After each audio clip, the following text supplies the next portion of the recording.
I heard his broken, desperate cries for help behind me, but I didn't stop. Instead, I walked even faster. In my previous life, I had witnessed this exact same scene. Without a second thought, I jumped into the icy water to save him. I managed to pull him out, but half of my body went numb from the cold. That moment left me with a lasting illness. I could never have children again. The most ridiculous thing was that my selfless act of saving his life only brought me and my family, his entire family's disdain. In the end, I worked myself to death, tired, sick, and alone. Now that I've been given another life, I won't waste it meddling in someone else's business ever again. Just as I reached the entrance of the village, I nearly ran into Mr. Thompson, the team leader. He was rushing toward me and grabbed my arm. "Emily, there you are. I've been looking everywhere for you. The commune's tractor just brought in a batch of fertilizer, and we're short on people. You're good with numbers. Come help keep the records." I immediately replied, "Got it, Mr. Thompson. I'll head over right now." Perfect. That would be my flawless alibi. I stayed at the brigade office the whole afternoon, not returning to the youth station until dusk. As soon as I stepped inside, someone hurried over and grabbed my hand. "Emily, why are you just getting back? Didn't you hear? Daniel Gray had an accident. He fell through the ice. When they found him, he was barely breathing. They just took him to the county clinic." I lowered my head and said softly, "I was at the brigade office all afternoon, helping Mr. Thompson with the records. Besides, isn't he dating Lily White now? It wouldn't be right for me to interfere." After that, I ignored the person and went back to my bed. From the bottom of my trunk, I pulled out my high school textbooks wrapped in oilcloth.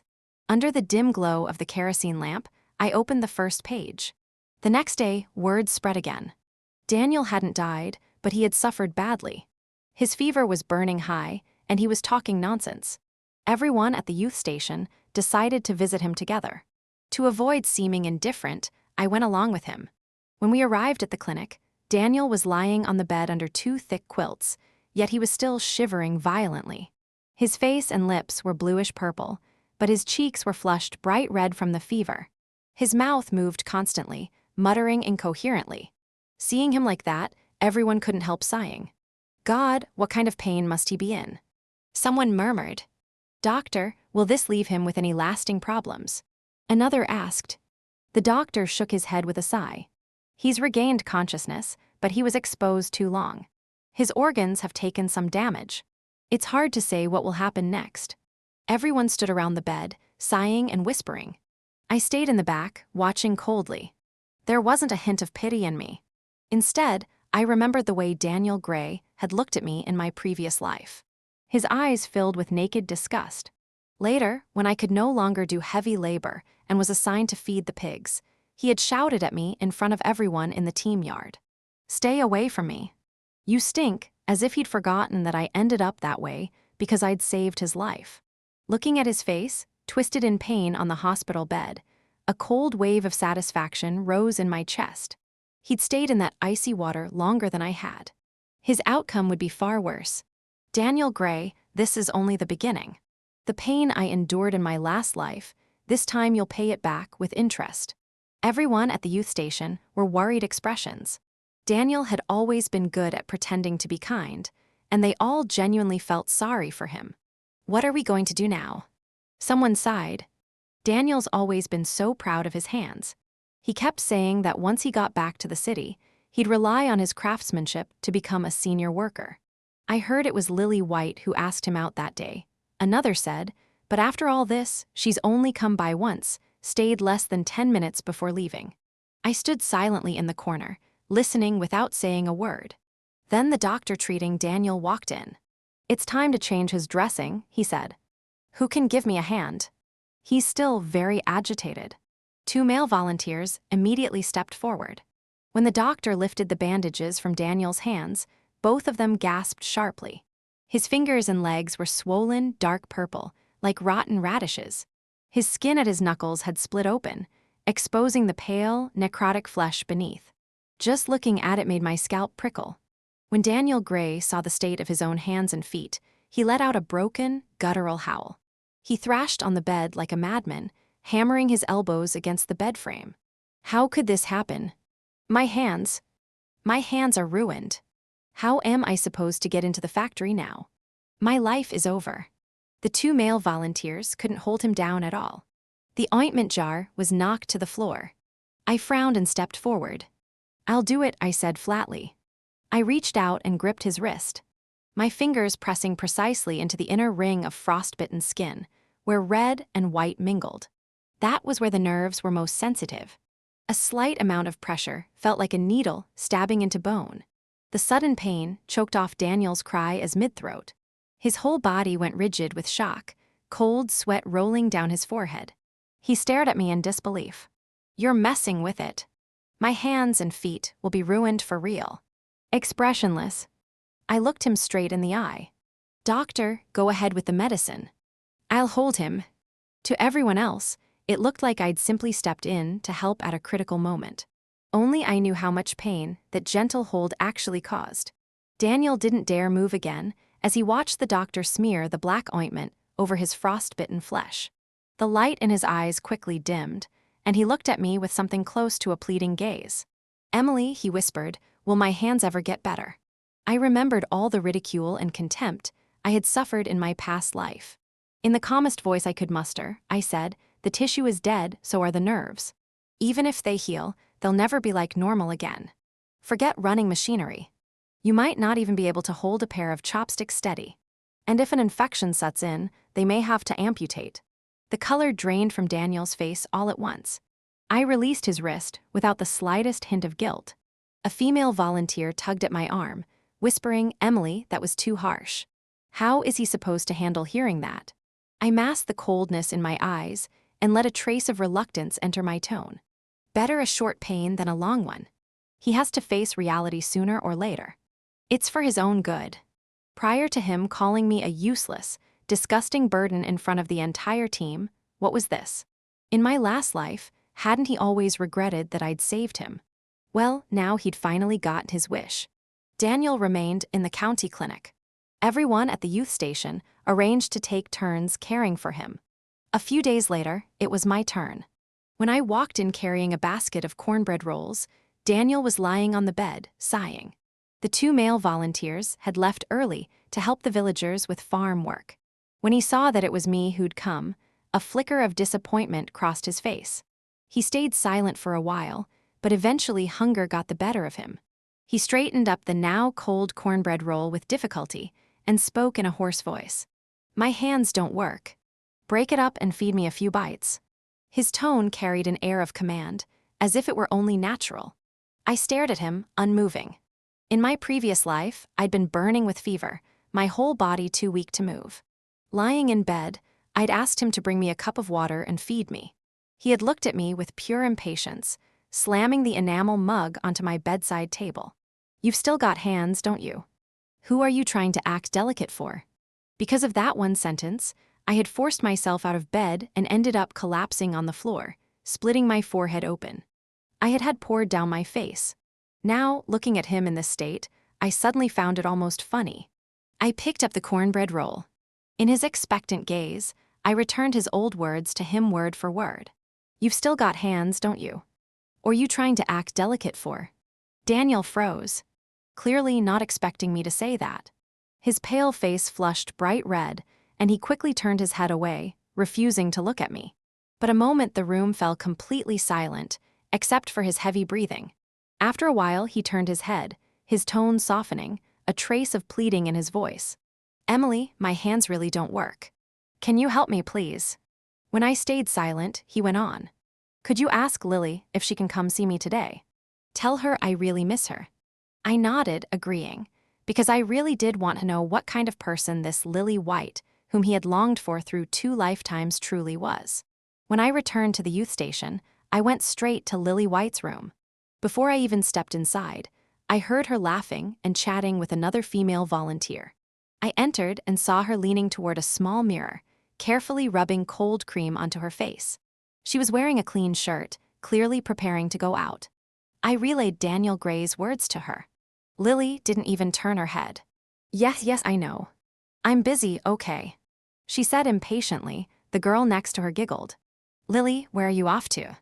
I'll dress up like that. Lily raised her eyebrows proudly. The guy from the supply station asked me to go watch a movie in town tonight. If I'm late, we'll miss the opening.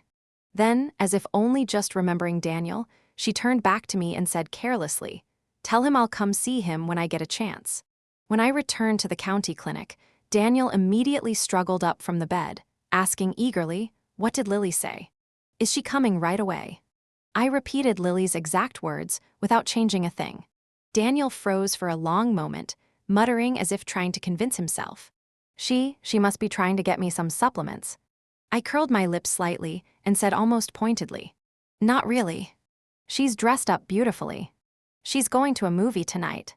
Originally, I'd thought frostbite would be Daniel Gray's greatest retribution.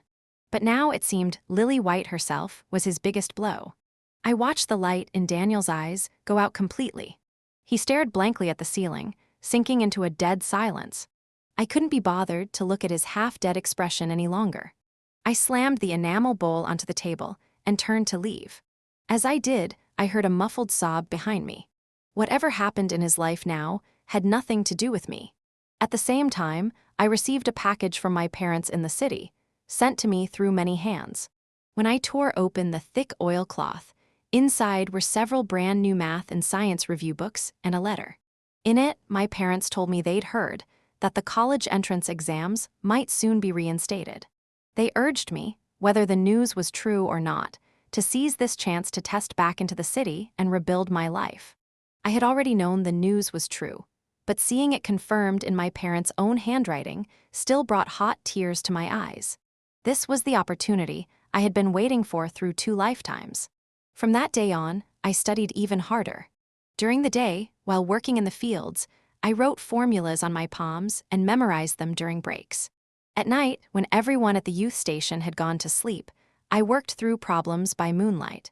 In the deep stillness of the night, I often remembered my past life. Back then, I had married Daniel Gray. My health had already collapsed, but I still refused to give up on studying. I always thought that if I learned a little more, maybe I could find another way out. But after painstakingly saving enough to buy textbooks, Daniel had snatched them from me, ripped them apart, and thrown them into the stove. Looking at me with open scorn, he had cursed. "Do you even understand this stuff? Still trying to be an educated person. You're a useless woman who can't even have children. Getting more books only makes you look pathetic. No one was going to ruin my future in this life." Thinking of that, I threw myself into my studies even harder. Half a month later, Daniel was discharged from the clinic. One day I had just come back from the fields when I saw Lily White intimately supporting Daniel Gray, the two of them chatting and laughing together. I stared in surprise at the pair before me, so close and carefree. Someone had thought Lily White had completely cut ties with Daniel Gray. After all, although his fingers and legs hadn't been amputated, but his limbs were already completely necrotic. He walked with a limp, dragging one leg. In his current state, forget going back to the city and getting into a factory, he was a burden even for farm work in the countryside. Yet Daniel Gray couldn't hide the pride and showiness on his face. He clutched Lily White's hand tightly, and in front of all the volunteers and Mr. Thompson spoke out loudly. "Mr. Thompson, with the way my body is now, I can't get by without someone looking after me. Lily says she's willing to take care of me. Could you arrange for the two of us to live in the same room?" Lily White lowered her head shyly, and following his words, added softly, "Daniel says he'll marry me. I truly want to take care of him." The moment those words came out, the room exploded. In the 1970s, an unmarried man and woman living together was scandalous. If word got out, not only would the youth station be criticized, the entire brigade would be dragged into it. It was completely improper. Absolutely not. Mr. Thompson's face turned dark as iron. If such a thing spread, how could their brigade hold its head up outside? Other volunteers quickly tried to persuade Lily. "Even if you two are engaged, you're still a young woman. You'll only suffer for it. How can you live in the same room with a man?" I looked at Lily White's expression of sacrifice for love, and my heart was full of doubts. In my previous life, I had accidentally discovered that Daniel's fall into the ice hole had been planned by him all along. Just a few days ago, Lily had treated him like a venomous snake. How had she suddenly become willing to live with him? Lily, it wasn't out of conscience. As the standoff dragged on, and Mr. Thompson still refused to give in, Daniel suddenly grew agitated, pointing at Mr. Thompson. He screamed, "If you don't agree, you're forcing me to die." I barely escaped with my life. "You won't let me live." "Fine, I'll smash my head and die right here." Shouting as he went, he lunged toward the wall. The room descended into chaos. Mr. Thompson's face went black as the bottom of a pot. She had been assigned a volunteer like this, was the worst luck in 8 lifetimes. I watched Daniel rolling around, putting on his shameless performance, and suddenly remembered how in my previous life he would get drunk and beat me. Shouting, "If it weren't for you meddling, I'd have married Lily long ago. Her father's a factory director. I'd already be a workshop supervisor. You ruined my whole life, you useless thing." But as far as I knew, Lily White wasn't the daughter of any factory director at all. Thinking of that, I stepped forward. "Mr. Thompson, everyone, let's stop arguing." All eyes turned to me. I noticed the little thatched hut next to the youth station has been empty for a long time. Since they're both willing, it's not right for us to force them. Why not let them move in there?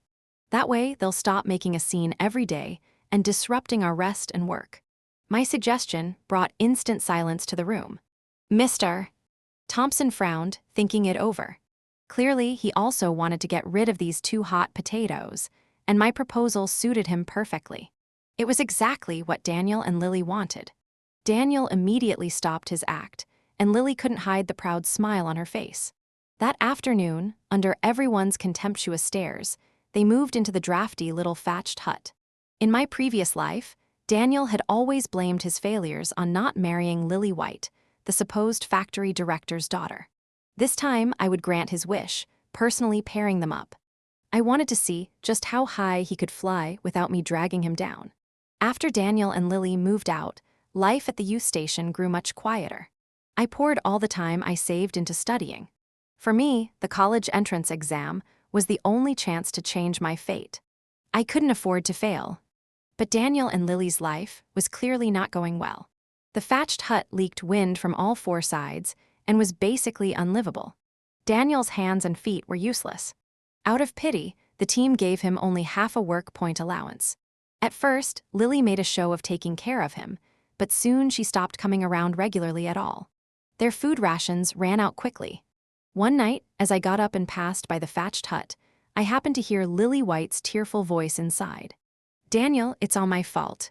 I'm so weak. I want to share your burden, but I can't. Seeing you suffer hurts me more than anything. I'm not afraid of hardship here. I'm only afraid we won't have a future." Daniel Gray was completely swept away by her softness. He hugged her tightly and tried to comfort her. "We will, Lily. Just wait until I get back to the city. Everything will get better." Lily cried prickly, like a flower in the rain. "But even if you get back to the city, no factory will take a worker whose hands don't work. What are we going to do?" Daniel's voice went hoarse. Lily sounded as if she'd made up her mind. "Daniel, let me go instead, okay?" Daniel clearly froze. Lily hurried to explain. "Listen to me first. Give me your quota. I'll go back to the city and into the factory. I'm young and strong. I can earn money. Once I'm settled, I'll send all my wages to you and then try to pull strings to get you back for treatment. We only have 1 quota. We have to use it where it counts. Only then can both of us survive." Every word was for their future. Hearing this, I couldn't help a cold smile. So that's what she was after. The quota to return to the city. No wonder she'd suddenly turned so tender. Daniel didn't even hesitate. He said, moved, "Lily, I'll listen to you. I'll write to my parents right now to transfer the quota to you." At shocking news spread through the entire youth station. Everyone thought Daniel Gray had lost his mind. A chance to return to the city was something countless people would give anything for, and he was just handing it over to a woman. And this quota had been obtained only because he'd been injured, and his family had called in every favor they could to secure it. One of the volunteers came to me, unable to hold back. "Emily, didn't you and Daniel grow up together? How can you not try to talk sense into him?" I kept flipping through my book without looking up. We're just ordinary neighbors.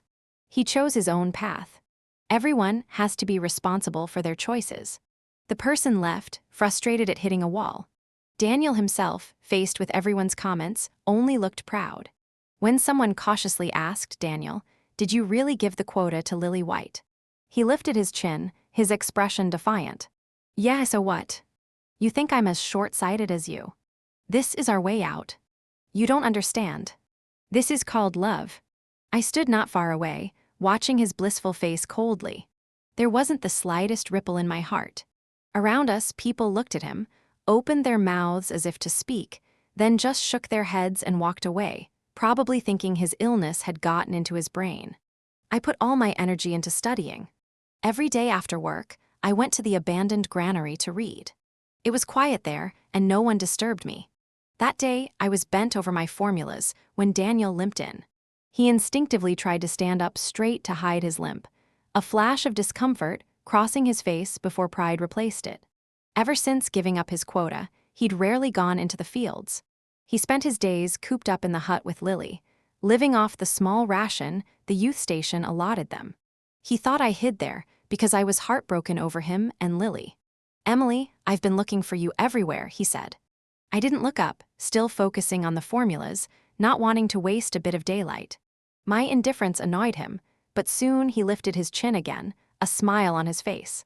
In a tone tinged with condescension, he said, "I have good news for you. Lily's already got my application form to return to the city and join the factory. Once her father finishes the paperwork in town, she'll be an official worker at a state-owned plant." He paused, staring at me as if waiting for me to show pain or shock on my face. When I didn't react at all, he raised his voice. "We're getting engaged soon. Once she settles down in the city, she'll bring me back there." He probably thought those words would hurt me, that I was still the same woman who once liked him. Unfortunately for him, he didn't know I'd long since left him behind. I finished memorizing the last formula before slowly raising my head.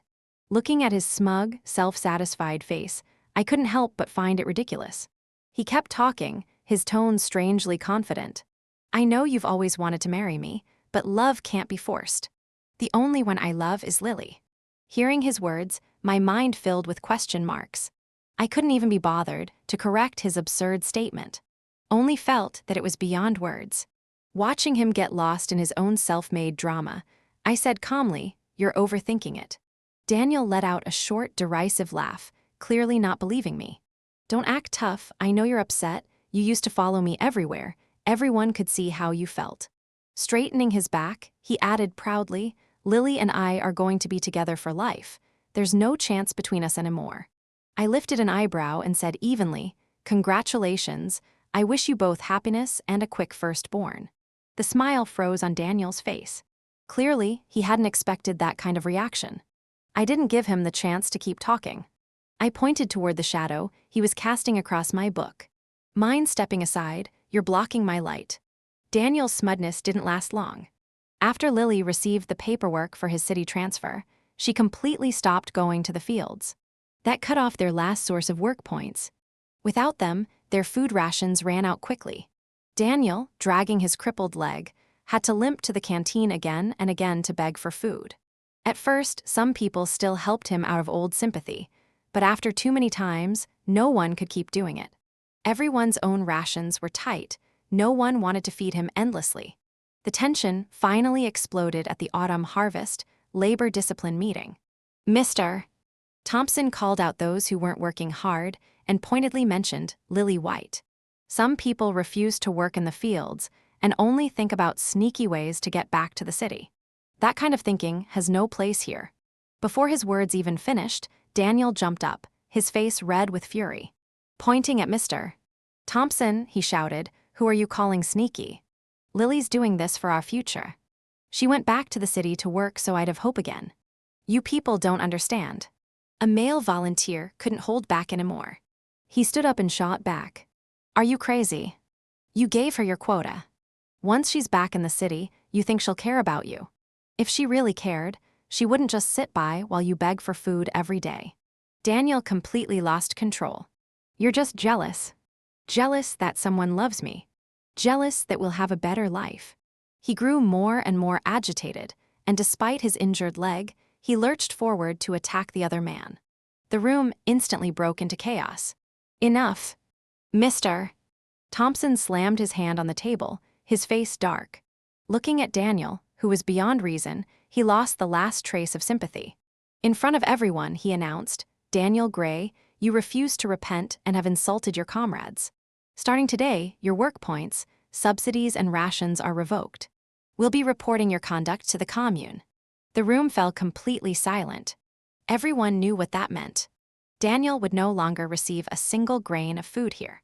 Most people expected him to panic and admit his mistakes. Instead, he just sneered. "Who cares? My family will send me money and food stamps. I don't need you a bunch of mud-legged peasants." After the meeting, everyone deliberately avoided him. He became completely isolated. But instead of blaming himself, he seemed to place all the blame on me. One night, as I reached the entrance of the youth station, he suddenly blocked my path. His eyes were dark and full of resentment. "Emily," he said coldly. "Back when I went out looking for Lily. If you'd stopped me that day," Daniel said bitterly, "I wouldn't have fallen into the ice. My hands and feet wouldn't be ruined." He spoke as if it were the most reasonable thing in the world, as though my failure to stop him was the reason he was crippled. I was speechless for a moment, then almost laughed. I looked at him and asked calmly, "Are you 3 years old? Do you need someone to hold your hand when you go outside?" He choked on his words, hatred flashing even deeper in his eyes. After shooting me one last venomous glare, he turned and left. A few days later, the brigade sent me to the county to deliver some documents. Passing a street corner, I unexpectedly saw Daniel Gray. He was acting furtive, pulling something from his jacket and speaking in a low voice to another man. I recognized it immediately, a Shanghai brand wristwatch, the one his family had given him as a coming-of-age gift. He had always treasured it. Now he was clearly trying to sell it. He must have thought once he got back to the city, none of this would matter anymore. Around that time, I had been receiving frequent letters from home. In one of them, my parents mentioned Daniel. They wrote that he'd told his family he was engaged to a factory director's daughter in the countryside, and asked them to mail over their 3 transfers and 1 reward tickets to use as a dowry.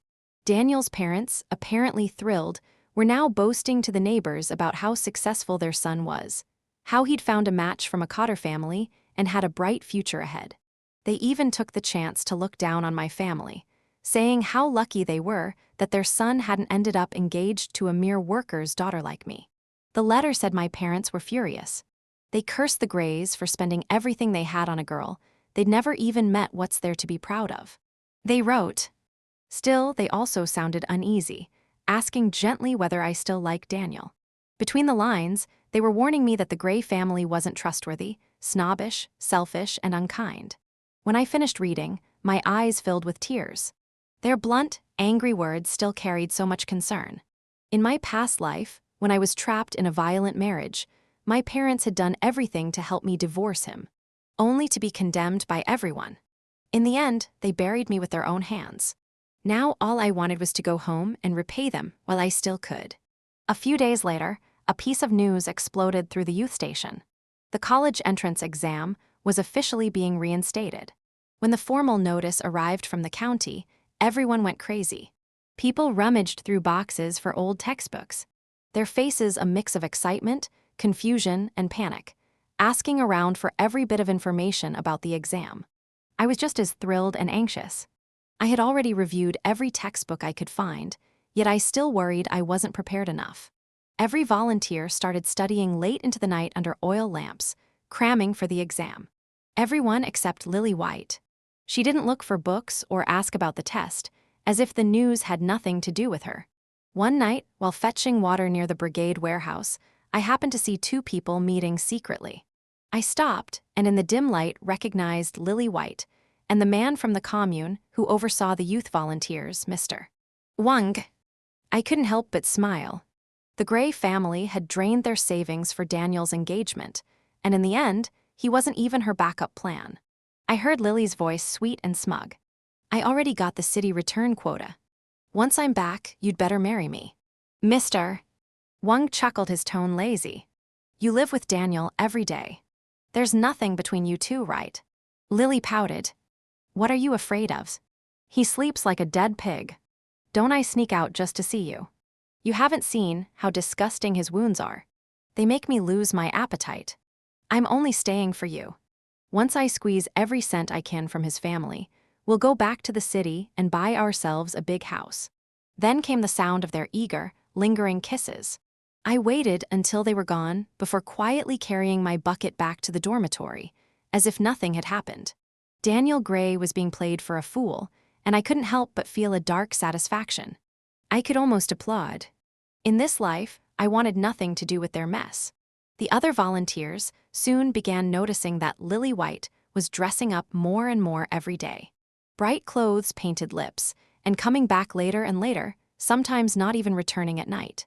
They all couldn't help whispering about it behind her back. One time, Daniel overheard and nearly started a fight.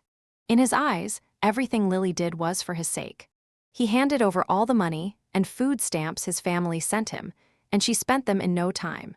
The canteen had long since stopped feeding him, so he survived on thin bowls of mixed grain porridge that a few sympathetic volunteers occasionally shared. With poor nutrition and his frostbite never properly healed, his hands and feet began to fester again, losing pus and rot. His hut reeked of decaying flesh. The stench was so bad that no one dared go near, but he endured it silently as if afraid to cause Lily any trouble. It wasn't long before something happened.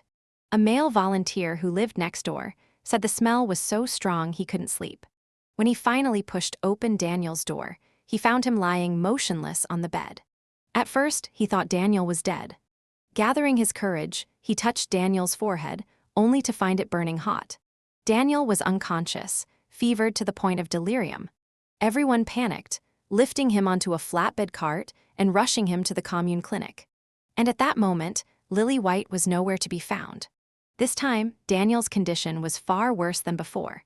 After examining his festering, pus-filled wounds, the doctor's face darkened. He called Mr. Thompson aside, and since I was there as the youth station's representative, I followed. The doctor said gravely, "The infection is too severe. If you want to save his life, his right foot must be amputated." Amputation meant Daniel Gray would be permanently disabled. Mr. Thompson was silent for a long time before saying and turning to me. "Emily, go inform Lily White. No matter what, she's his fiancée. She has the right to know." When I found Lily, she was packing her things on her bunk. In her hand was an envelope holding her transfer documents and the official letter for her move back to the city. Her face was glowing with excitement and anticipation. When I repeated the doctor's words to her, her smile vanished instantly. The first thing out of her mouth was the city transfer paperwork. The brigade and commune both stamped it right. His condition won't affect my transfer, will it? She didn't care at all whether Daniel lived or died, only whether her return to the city would be affected.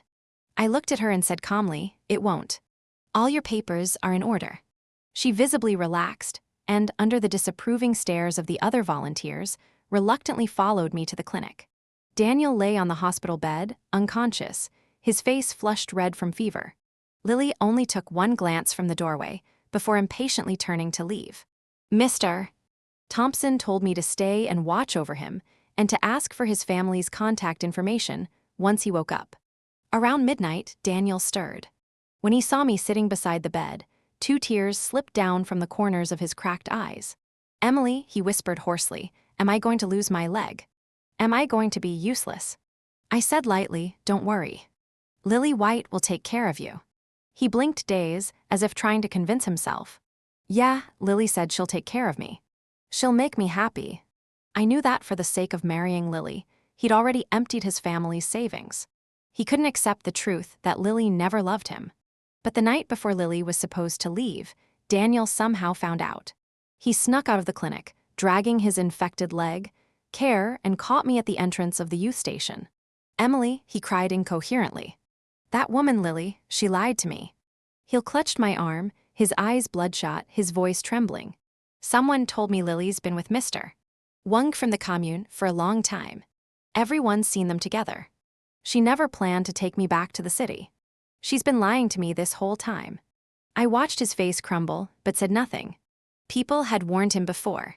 Ever since Lily started staying out all night, gossip had spread nonstop. He just hadn't wanted to believe it. He choked on his words, then suddenly raised his voice. So even me falling into the ice hole, that was her doing. Daniel said hoarsely. I hadn't expected him to find out the truth so quickly. Slightly surprised, I asked, how did you know? He pulled a crumpled piece of paper from his coat pocket, his hands trembling as he held it out to me. It's a letter Lily never sent. Because Mr. Wang didn't like me, she wanted to please him, so she tricked me into going to the frozen river and ruined me. Mr. Wang and Daniel had argued before, but it was nothing serious. The letter was filled from start to finish with Lily's betrayal and calculation. Daniel collapsed to the ground, clutching his head, sobbing uncontrollably. He pounded his useless legs with his fists as he cried. I gave her all my family's money. I even gave her my city return quota. I thought she really loved me. During what had happened in my last life, I felt only one thing: he deserved it. I didn't want to hear any more of his pitiful rambling. Cutting him off, I said flatly, even if you regret it, there's nothing to fix. The best thing you can do now is go back and recover. I turned to leave, but he suddenly lunged forward and grabbed the hem of my pants. Emily, I know I was wrong. I was blind before. I hurt you. You're the only one who can help me now. Let's start over, okay? I know you still love me.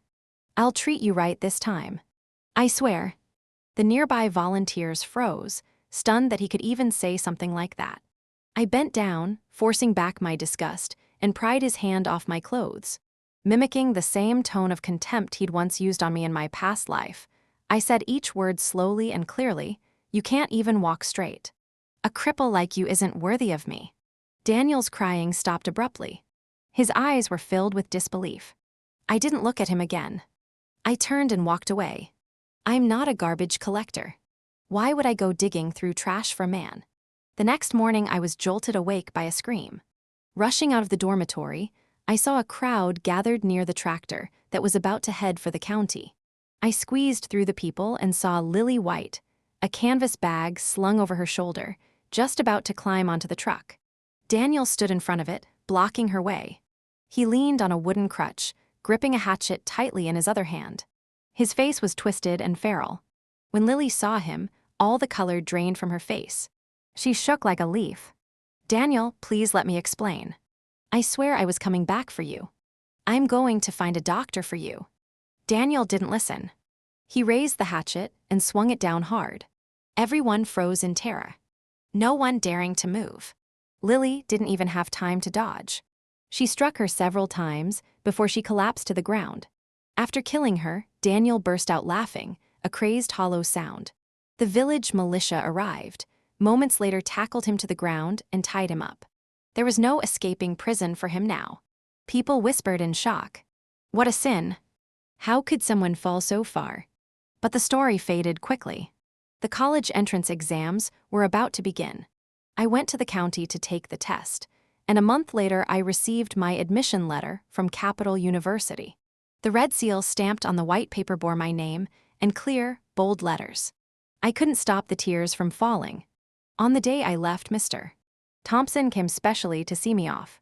Just before the train started, he sighed. Daniel Gray's in prison. I heard he got tetanus. He's dying. His family wrote asking if we could give up on treatment to save the hospital costs. I didn't reply. Maybe that was karma. At the window, the fields, houses, and familiar faces flew past in a blur. Sunlight streamed through the glass, spilling across my face. Everything from the past was fading behind me. My parents were waiting at home to celebrate. But the train rumbled forward, carrying me toward a brand new, bright future.